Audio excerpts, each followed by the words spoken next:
கோவையில் 2வது நாளாக தொடரும் செவிலியர்களின் உள்ளிருப்பு போராட்டம். குழந்தைகளுடன் கொட்டும் பனிக்காற்றில் அமர்ந்திருக்கும் அவலம்.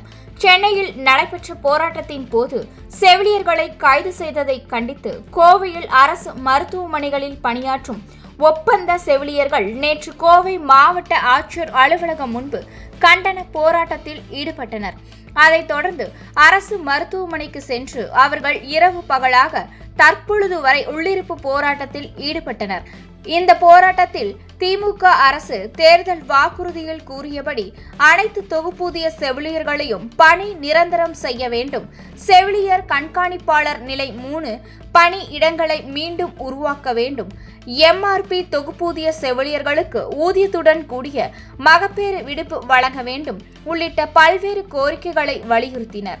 உள்ளிருப்பு போராட்டத்தில் ஈடுபட்டு வருகின்றனர். மேலும் தேர்தல் காலத்தில் திமுக அரசு ஆட்சி அமைந்ததும் அனைத்து செவிலியர்களையும் பணி நிரந்தரம் செய்வோம் என வாக்குறுதி அளிக்கப்பட்டதாகவும், ஆனால் ஆட்சி அமைந்து நீண்ட காலம் ஆகியும் செவிலியர்களின் கோரிக்கைகள் நிறைவேற்றப்படவில்லை என்றும் அவர்கள் குற்றம் சாட்டினர்.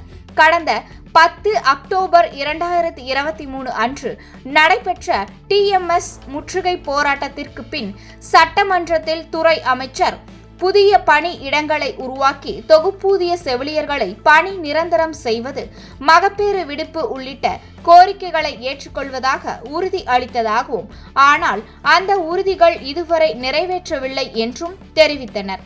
நியாயமான கோரிக்கைகளை முன்வைத்து போராட்டத்தில் ஈடுபட்டும் வருகின்றனர்.